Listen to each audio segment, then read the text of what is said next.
haha, it's a gringo.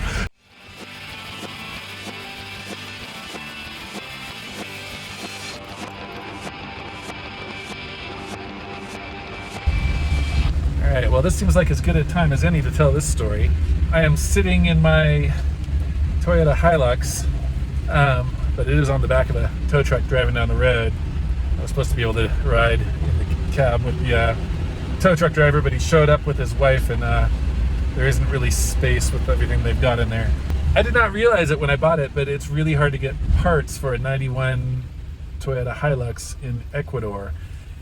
Oh, and I really hope this tow truck driver has this truck chained down well, because when the axle broke, it lost its parking brake, of course, and also the transmission. So the chains holding this thing in are the only thing holding it in. There's no brakes, there's no putting it in gear to keep it secure on the back of this truck. I really would hate to go flying off in traffic. I was taking this truck, like I'd driven out on a couple short trips, and I had it checked out by not one but two different mechanics, but this was a hard thing to catch. It wasn't obvious. The bearing wasn't making any weird noises, and it's not something you'd really pull apart and inspect on just like a typical used car inspection. So I'd taken a couple short trips in this truck to test it out, and then this was the first long trip, and I drove really far out to the middle of nowhere. I'd finally gotten some confidence that this truck was fixed up enough and was good to go. So I took it out. I was testing out the four-wheel drive system, and just way out in the middle of nowhere in a place called the Intag. And on my way back from the Intag, way up on a mountain pass, curvy mountain road, it has like 3,000 meters elevation, so like actually more than 9,000 feet. And the wheel fell off.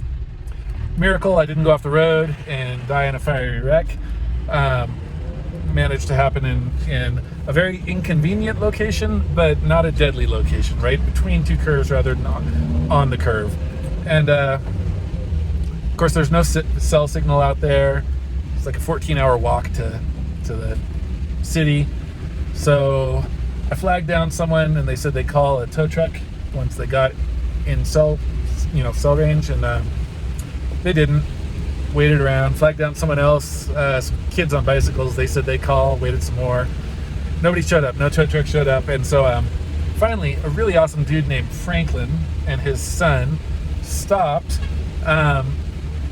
helped me get it out of the road, because it was kind of in a dangerous spot where it was nighttime. I was sleeping in the back of the truck by this point, and they helped me get it to a more safe spot, and then drove me to town and really helped me out a lot. They actually negotiated with a tow truck driver for me to get a better price, because I was going to get gringo price. So they told the guy that it was their truck and got the price down before surprising the tow truck driver and being like, haha, it's a gringo. Right, so got a tow truck driver he drove out there with me, got it loaded up, got it back to town, and that was Saturday night. So it was Monday before I could actually get the mechanic to get into it and find out just how screwed I was. And what I've discovered is I'm super screwed, right? So it looks like this had happened before.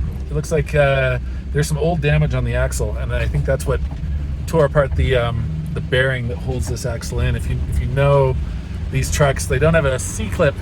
They've just got a bearing that's pressed into the axle that holds it in place, and that bearing tore apart, and the axle came off.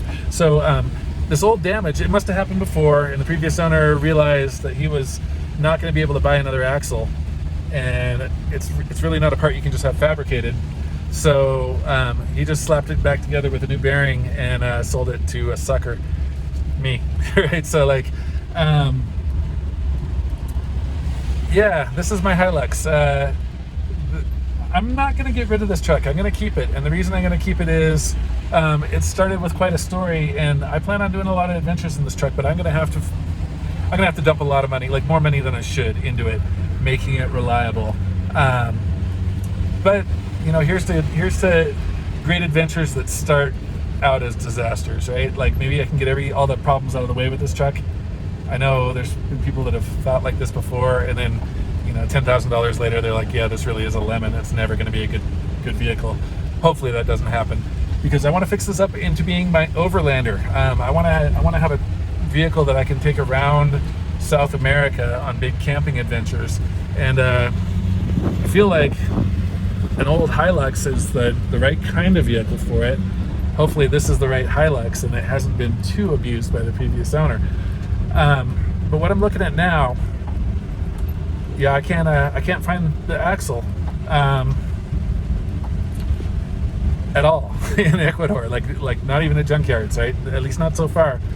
And I can get one imported, but I'm looking at thousands of dollars and a 45-day wait to import one from Japan. So I'm in a pretty bad spot right now, riding along in my broken Hilux that's sitting on a tow truck, driving from Otavalo, Ecuador, back towards Quito, back to a mechanic that our family uses and has a lot of trust in. What a way to start a relationship with Henry the Hilux. Yeah. Anyway, you're gonna, I'm sure, be hearing a lot more about Henry the Hilux, and watching as I deal with its various problems and get it fixed up to the point where it is reliable to take on long road trips, and get it kitted out as an overlander. I'm actually gonna try to build not exactly a pop-up tent. It's almost, my design's almost more of a pop-up fort, you know, like a hard-walled structure that folds down and then folds back up into like a little fort or a little cabin that'll go on top of this thing. Hopefully it works out. Right now my wife wants to sell the truck. And speaking of, like, I wasn't sure whether to explain this part or not. I'm gonna. So when we first looked at this truck, after we got home, I told my wife, yeah, let's not buy it. It's got 600,000 kilometers on it. And the owner is lying about all kinds of really silly stuff. Like, he told me it had AC when it doesn't. I mean, that's, you know, you look at it and you're like, it does not have AC. What are you talking about? And he told me it had 60,000 kilometers and that the last digit was a tenth place, not a full kilometer. And I'm like, yeah, that's not true either. It's 600,000 kilometers. So, like, I said, yeah, don't buy this thing. But then I took a trip to the coast, and my wife knew I was just a little depressed at the time, and she thought the truck would cheer me up. So her dad investigated the kilometers on the truck a little bit, and somehow got himself to believe that it really was 60,000 kilometers. And they messaged me with some info about it, and I didn't really understand the info they were sending me. They said, hey, do you want to buy it? And I said, only if you're sure the kilometers are true, that it's actually 60,000 and not 600,000. Because I didn't see any possible way it was 60,000 kilometers. I could tell just by looking at, the numbers are worn off the gear shifter, and the rubber's worn off the pedals. You can tell it's 600,000, right? So it's like, only if you're really sure. I shouldn't have said it like that, because they bought it. They bought this truck, and now it's my problem. Henry the Hilux.